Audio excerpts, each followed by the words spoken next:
Entonces, yo celebro que esta era una reunión que habíamos pensado como para 20 personas, algo así, para empezar a socializar cómo son los avances, pues que yo considero más bien retrocesos de este proyecto de ley, cómo es el trámite legislativo y más o menos cuáles son las líneas gruesas que está proponiendo para profundizar en esto. Porque sobre esto hay distintos enfoques. Hay quienes le ven cosas positivas, hay quienes le ven, le ven tienen una percepción negativa, pero con enfoques también diferentes. Entonces, yo empiezo diciendo que la justificación que el gobierno, que es el autor del proyecto, junto con 80 y tantos congresistas de la bancada gobernista, alega una serie de cosas que no se corresponden con la realidad. Este gobierno se ha vuelto, bueno, todos los gobiernos en Colombia cada vez más, pero cada vez más se acentúa esto, expertos en manejar eufemismos, en decir una cosa que no significa lo que realmente están haciendo. Entonces, en este proyecto de ley están hablando de que es para adecuar, que es un ajuste al sistema de salud para adecuarlo de manera mejor a la ley 1751, que es la ley estatutaria. Ha dicho también el gobierno que es para convertir a las EPS más en gestoras que en administradoras. Ha dicho también el gobierno que es para orientar el sistema hacia la promoción, la prevención y la atención primaria. Y ha dicho que es para resolver el problema grave que tiene el talento humano en salud, los trabajadores de la salud.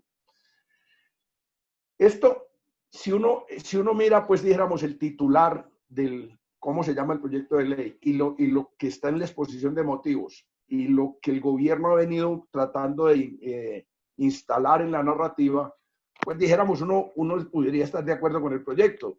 ¿Con quién no va a estar en que mejor de que sean las administradoras y sean monopolios de los recursos de salud y que además se conviertan en los dueños del sistema de salud y de la gestión del riesgo, las EPS se conviertan en unas gestoras. Una gestora es como una coordinadora. Es más, la ADRES podría uno considerarla también una gestora si le dan otras funciones.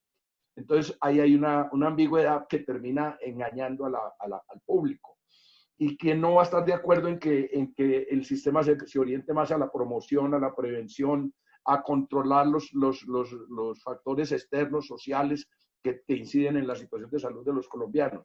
¿Quién no va a estar de acuerdo en que se resuelva el problema del talento humano en salud? ¿Quién no va a estar de acuerdo en que se cumpla lo que está establecido en la ley estatutaria, que fue aprobada de una manera imperfecta en el Congreso y que por fortuna la Corte le corrigió por lo menos una parte de los aspectos negativos que tenía? Pero repito, esto es retórico. En Colombia, yo, en el ejercicio que llevo yo de 2 años largos en el Congreso, he logrado establecer que hay 4 tipos de proyectos de ley. Hay unos proyectos de ley que no tienen arreglo, que son profundamente regresivos, que son absolutamente dañinos en todos sus aspectos, así los traten de disfrazar de aspectos positivos. Y también hay proyectos de ley que son muy progresivos, muy progresistas, que ayudan a resolver problemas y que lo fundamental, dijéramos, uno dice, este proyecto vale la pena porque si no resuelve todos los problemas del país, resuelve al menos el problema de un sector o ayuda a resolver el problema de un sector o avanza en la solución de un problema. Esos son los, dijéramos, los 2 principales, pero los más claros. Pero hay una serie de proyectos que están en rango intermedio, proyectos de ley que tienen la apariencia de ser muy positivos, pero un contenido nefasto, y que tienen incluso algunas galletitas, algunos dulcecitos para ocultar cosas muy negativas, y otros que tienen cosas muy positivas con algunos micos o algunas cosas que ensombrecen lo positivo. De esos 4 tipos de proyectos, si a mí me preguntan cómo califica yo lo califico en la categoría de los que no se arreglan ni amasándolo y volviéndolo a hacer. Este es un proyecto que a todas luces, el contenido, la lectura detenida de cada uno de los capítulos y el articulado es para profundizar un sistema que ya ha demostrado que ha sido nefasto para la salud de los colombianos. Yo quiero empezar con una cosa, porque es un argumento que los defensores de este sistema de salud han venido utilizando. Pongámosle cuidado a esto. Ellos dicen que si miramos antes de la ley 100, el gasto de bolsillo en Colombia era muy alto y la destinación de los recursos privados y de cotizaciones de los ciudadanos para atender la salud era muy bajo, y que esa asignación con respecto al Producto Interno Bruto después de la ley 100 creció enormemente, ¿no? O sea, ellos comparan una cosa que es incomparable. Claro, cuando no había la ley 100, no había cotización, sino los trabajadores del seguro cotizaban. Ningún otro ciudadano cotizaba. A los demás ciudadanos los atendían o con sus recursos de bolsillo o a través de lo que llamaban caridad. Pero si uno compara, esa es una cosa que yo creo que debiéramos mirarla bien. Si uno compara todo el volumen de recursos que se invertía en salud, de bolsillo, los aportes a la seguridad social en el seguro social, los regímenes especiales o las cajas de previsión social que había en distintos sectores y lo que aportaba el Estado a través del Sistema Nacional de Salud a la red pública hospitalaria, eso, si usted lo suma, era muy parecido a lo que es hoy. Lo que pasa es que hoy está concentrado en los aportes del Estado al régimen solidario, subsidiado, perdón, y los aportes al régimen contributivo de la gente. Ahí hay una especie de engaño. En realidad, no ha crecido demasiado como porcentaje del PIB el gasto en salud. Entonces, lo que ellos llaman que hoy se ha bajado mucho el gasto de bolsillo, pues sí, se ha bajado el gasto de bolsillo, pero se ha aumentado el aporte de los ciudadanos al sistema de salud. Entonces, aquí hay un primer engaño. Entonces, para poder adornar este sistema, dicen que la ley 100 y sus desarrollos han permitido bajar el gasto de bolsillo. Ahí hay un engaño, una engañifa. Hay instalar una narrativa que hay que poner mucho cuidado porque a mucha gente desprevenida la pueden volatar. La otra cosa que hay que tener en cuenta en este proyecto de ley es que quién es el autor, ¿no? Porque pues por sus hechos los conoceréis, es que dice por ahí una frase. Este personaje, que es el ministro de Salud actualmente, fue viceministro en el gobierno de Juan Manuel Santos y fue el director de los temas de salud del grupo de Luis Carlos Sarmiento Angulo, y estuvo al frente del desarrollo del centro especializado de cáncer que está adelantando ese grupo financiero. O sea, es un hombre de ese mundo, es un hombre convencido, completamente identificado con esa concepción de la salud como única salida, atenderla a través de la intermediación financiera y de lo que se llama el aseguramiento privado en salud. Entonces vamos a entrar un poco en el tema del proyecto original y voy a explicar algunas modificaciones que ya se han hecho.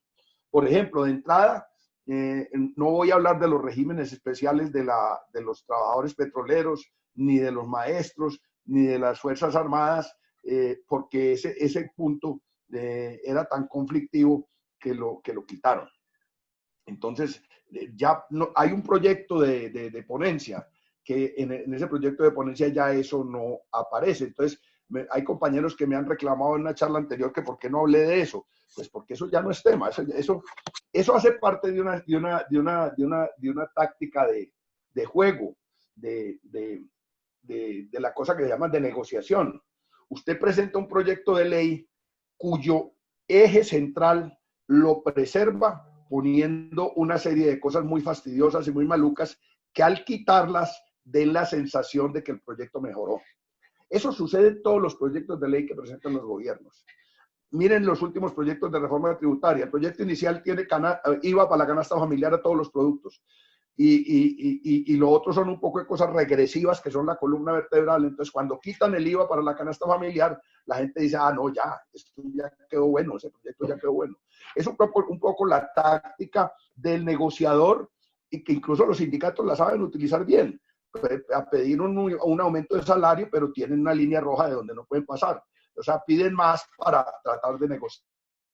Y eso es usual en el mundo. Entonces, pongan cuidado que cuando el gobierno presenta un proyecto de ley, lo elabora con el cuidado de poner algunos artículos que molesten tanto a la gente que al quitarlos se baje la irritación del ciudadano y puedan aprobar lo que es la columna vertebral. Ese es un viejo truco conocido en el mundo, no es nada novedoso, pero a veces a la gente le pasa por desapercibido, no se da cuenta y eso es importante entenderlo. Entonces, esto de los regímenes especiales, incluso el de Ecopetrol, que es casi que el sistema de salud que quisiéramos todos los colombianos, eso pues eso generaría una huelga en Ecopetrol, o mínimo. Entonces, claro, eso lo ponen para, al quitarlo, decir, vea, no, nosotros negociamos, nosotros le quitamos las cosas malas.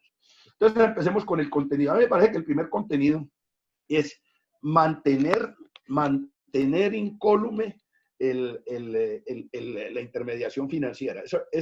Y mantener el negocio y mantener eso como negocio. Ahora, al principio le pusieron el nombre de aseguradoras en salud. Eso también ya lo quitaron. Eso ya ese nombre de aseguradoras posiblemente también era una provocación para molestar y que al quitarla diera la sensación de que el proyecto mejoró. ¿Qué es este tema? Ustedes lo conocen bien. Yo solamente lo voy a repetir para efecto de hilar la explicación. Es que los recursos que son públicos, tanto los que aportamos en el régimen contributivo como los que aporta el presupuesto nacional en el régimen subsidiado, son recursos públicos, ¿cierto? Y son recursos públicos que deben tener el trato de recurso público. Pero cuando le entregan la unidad de pago por capitación a las EPS, se vuelven privados, ¿no? Y actualmente se vuelven privados. Lo que pasa es que hoy hay una especie de vigilancia y de auditoría sobre esos recursos, que es muy floja, que es muy tenue, que es muy difícil de establecer realmente cómo caminaron, caminaron esos recursos, hacerle pues una trazabilidad, pero algún tipo de control hay. En este proyecto, el alma, creo yo, es que inmediatamente entran los recursos a las aseguradoras que me proponían al principio, o a las gestoras, o lo que le quieran poner, van a volverse absolutamente privados. Absolutamente privados, porque se levantan una serie de restricciones sobre el manejo de esos recursos. El solo hecho de que estén levantando la restricción, de que no tienen que contratar un porcentaje determinado con la red pública hospitalaria, el solo hecho de que faciliten la integración vertical, eso ya se convierte en una naturaleza privada del recurso. Pero además, la concepción de que la unidad de pago por capitación, que está muy entre las líneas del proyecto, se convierte como en una póliza, en una prima para pagar una póliza de seguros en salud, pues hace que esos recursos entren directamente al patrimonio de la entidad en la que vayan a convertir las EPS. En segundo lugar, es evidente que hay una decisión de entregar un enorme poder dominante a las EPS. Si hoy las EPS tienen ese enorme poder de ser las rectoras del sistema de salud, de ser las rectoras del aseguramiento, mejor dicho, el Ministerio de Salud debiera ser el rector de la salud en Colombia, no, son las EPS. Hoy son 20 y tantas en el régimen subsidiado y 12 en el régimen contributivo.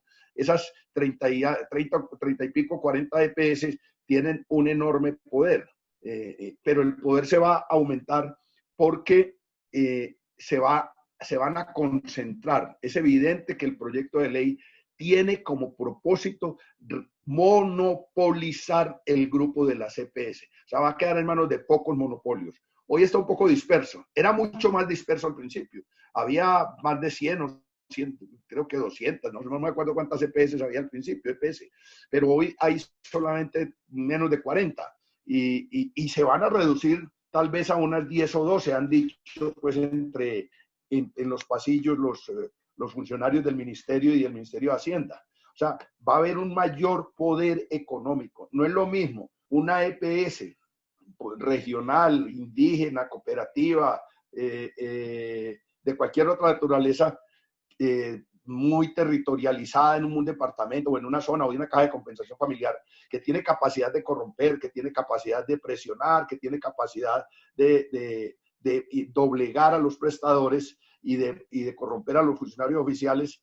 Imagínense cómo será una que tenga el monopolio de todo un territorio, de toda una región, porque la territorialización va a ser lo mismo. O sea, en los territorios grandes podrán haber 2, 3 EPS, en los territorios con alta densidad poblacional y alta capacidad de pago de los ciudadanos, y en otros territorios habrá una sola. Ya está claro que en los territorios dispersos va a haber el monopolio de una sola gestora, administradora o EPS, como la quieran llamar ahora después de que termine el proceso.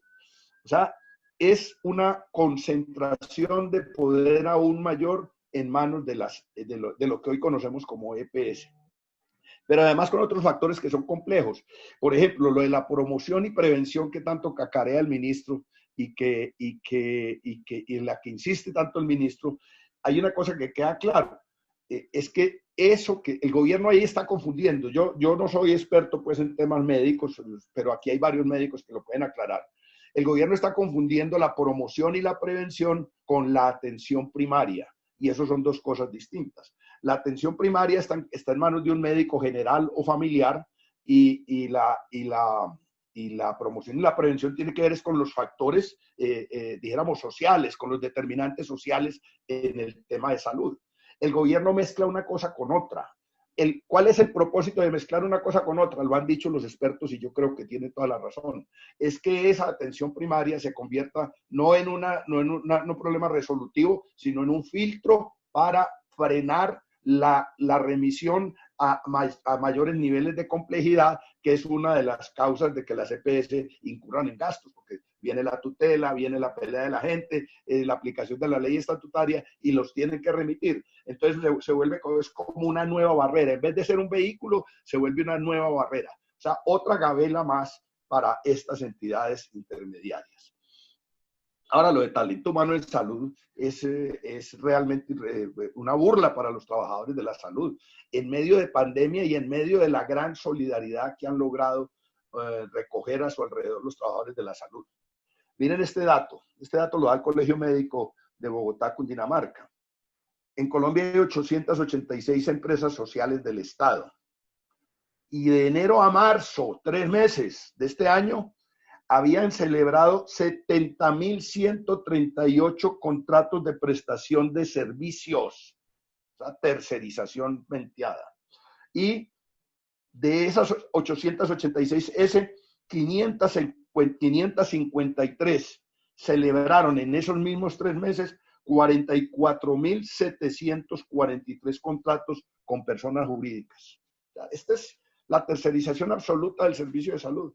Le entregan la droguería a un tercero, le entregan la imagenología a otro, contratan con sindicatos falsos o con fundaciones, etcétera, etcétera. O sea, este tema del talento en salud apenas lo tocan con palabras, con retórica, con dulcecitos, pero no hay ninguna decisión efectiva con eso. Nosotros hemos tenido una discusión con algunos compañeros sobre el 331, un proyecto que empezó muy mal, pero que la presión de la pandemia y de la gente logró que le metiéramos unos artículos que avanzaban en eliminar tercerización hasta el nivel de médico general, y garantizaban o obligaban a las EPS a que pagaran oportunamente para poder atender el tema del pago del talento humano en salud de manera directa, no tercerizada. Ahí tuvimos discusiones porque pues, normalmente eso para las organizaciones sindicales es inaceptable que haya tercerización en cualquier nivel. Yo siempre sostuve que era un avance, pero les digo, hoy comparado este proyecto con el 331, el tema de trabajadores de la salud, el otro es supremamente mucho más avanzado. Lo que pasa es que el otro, el gobierno lo paró. Hay compañeros que tienen la teoría de que el gobierno lo paró porque es mejor que porque quieren unificarlo con este. Lo paró el gobierno porque dijo que era inconveniente e inconstitucional. Yo tengo la carta del ministerio diciendo que eso no se puede aprobar, ese proyecto. Bueno, y si lo paró el gobierno, por algo será. Pero en talento humano en salud seguimos con el mismo cuento de la dinámica del mercado. Sí, los prestadores de salud no podrán pagar dignamente a sus trabajadores mientras estén en la dinámica del mercado. Eso es una cosa evidente. Yo me acuerdo que tuvimos una discusión grande con el gerente de la IPS universitaria en su momento, cuando la IPS universitaria asumió el control del Hospital Regional Antonio Roldán de Apartadó. Yo era diputado cuando eso, y tuvimos un agarrón con el gerente de la IPS universitaria porque llegaron pues despidiendo a los trabajadores y contratando a todo el mundo tercerizado. Y el gerente de la IPS universitaria se sinceró con nosotros y en una reunión nos dijo, hombre, lo que pasa es muy sencillo. Nosotros aquí tenemos que competir con los centros de salud privados que hay en el pueblo. Y si nosotros pagamos más que los centros privados, pues a nosotros no nos van a comprar los servicios y se los van a comprar a otros. Imagínense la lógica. O sea, hay que arruinar a los trabajadores, ponerlos a aguantar hambre, no pagarles oportunamente para poder competir con los privados. Entonces, esta es una lógica perversa que imagínense si así fuera la policía, que la policía de Medellín pagara más que la policía de Barbosa, ¿no? O si así fueran los bomberos, o si así fueran los maestros. O sea, sería un desastre de sociedad. Sería un desastre de sociedad. Entonces, esa lógica de mercado, mientras no se levante y mientras no haya un subsidio a la oferta para pagar una nómina completa del personal de salud, de todos los trabajadores de salud, y en eso pues yo estoy de acuerdo con los sindicatos, los trabajadores de salud no solo los médicos y las enfermeras, los camilleros, las secretarias, los del archivo, los porteros, todos son trabajadores de salud, tiene que tener un expertise, tiene que haber un régimen especial de laboral para esos trabajadores. En esa pelea es que yo creo que estamos y debemos seguir avanzando. Pero la otra cosa es, y creo que yo voy a insistir en esto, yo he visto que no me han parado muchas bolas en algunas partes,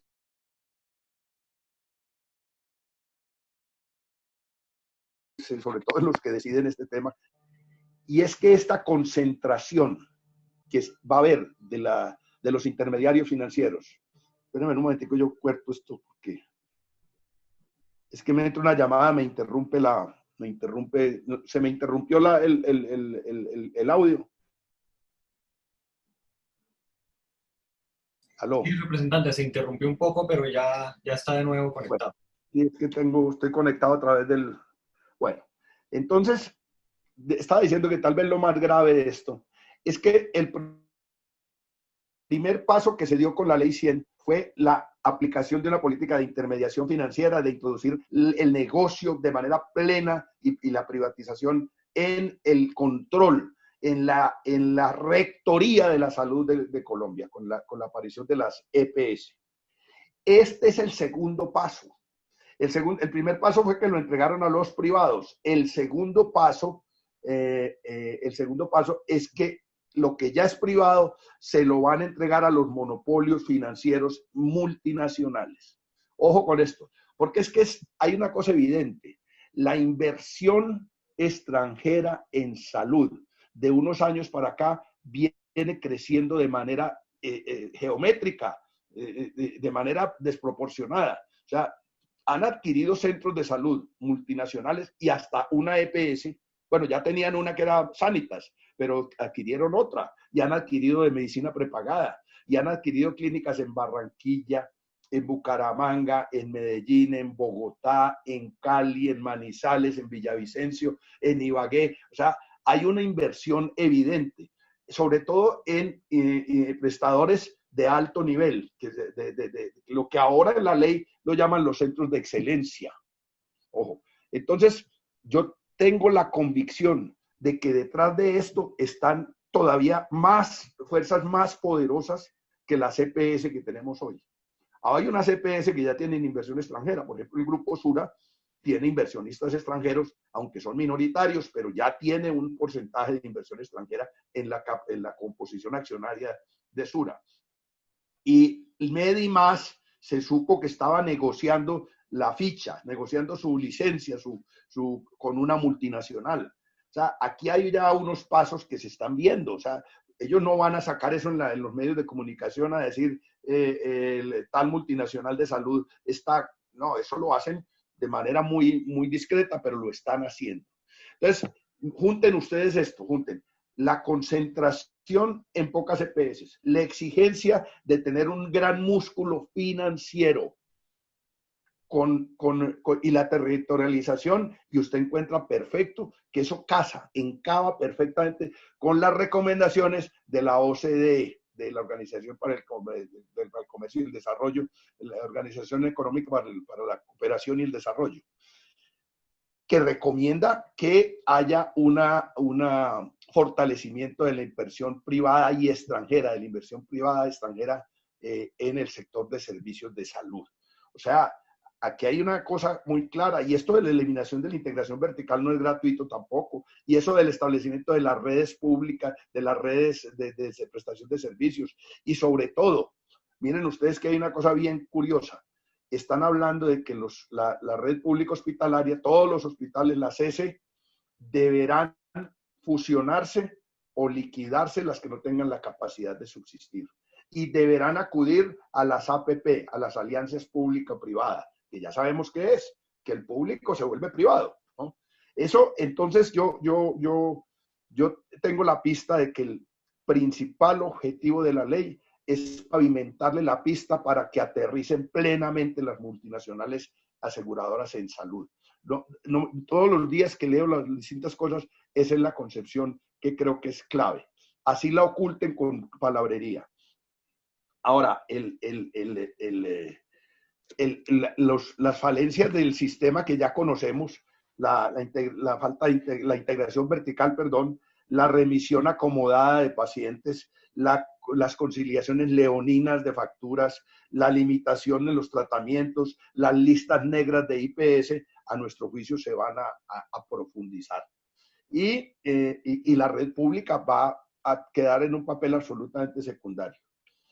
La creación del fondo, que es otro de los aspectos que tiene el proyecto de ley, dijéramos que podría ser el único aspecto positivo, porque uno dice, pues hombre, si hay un fondo para garantizar que los hospitales públicos no paralicen su actividad por falta de flujo de caja, eso es bueno, dijéramos, en términos generales uno podría verlo bien, pero si lo mira usted del otro lado, también es una especie de reaseguro para las EPS para en el momento que no paguen. Eso tiene sus dos caras, lo que dicen el vaso medio lleno y el vaso medio vacío.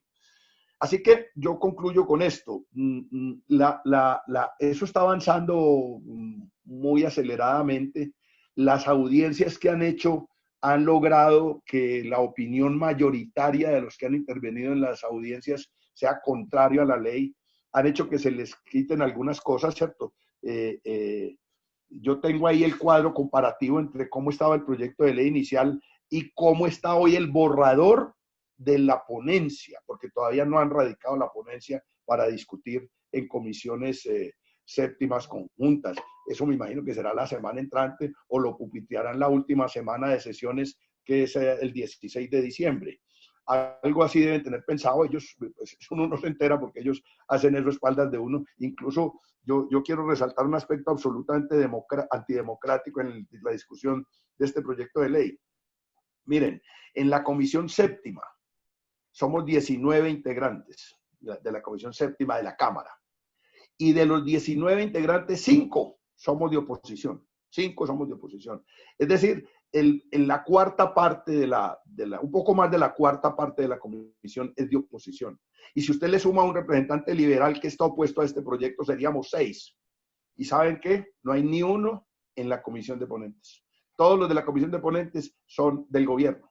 Son del gobierno. ¿Y quién decide quiénes son los ponentes? El presidente. La ley quinta dice que el presidente tiene autonomía para nombrar a los ponentes. Le dijimos que nombrara a alguien de oposición y dijo que no, que él tenía autonomía y que él no estaba violando la ley. Pues en eso tiene la razón, pero si habrá algo más antidemocrático que para elaborar la ponencia de un proyecto de ley tan importante como este, no haya ni siquiera una voz de la oposición que pueda presentar una ponencia distinta.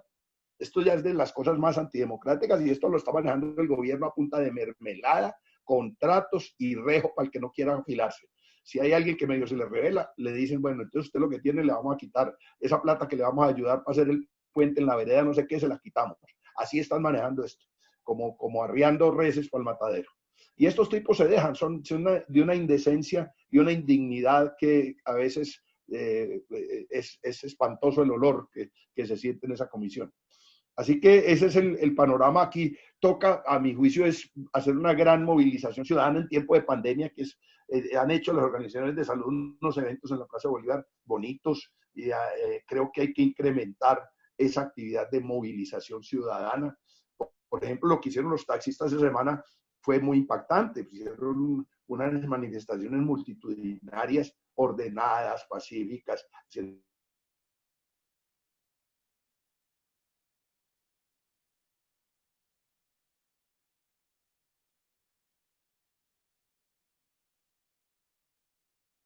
o hay bloqueos de vías también, todo eso es posible, pero que sean masivas. Si usted no logra hacer cosas masivas, es muy difícil que modifique la realidad. Entonces aquí nos toca, porque finalmente esto lo único que se va a aprobar es el primer debate. Yo no creo que estos tipos alcancen a darle 2 debates a esto. Tendrían que ser muy hazañosos, porque es que con la cantidad de cosas que hay, ahora tenemos elección del Consejo Disciplinario de la Judicatura. Bueno, hay un poco de cosas que son urgentes, a menos que el gobierno cite sesiones extra y lo propitee entre la semana del 24 y el 6 de enero o algo así, o cite extras en la segunda o tercera semana de enero. Pero yo creo que si acaso lo logran aprobar en primer debate antes de que se cierren las sesiones ordinarias del Congreso.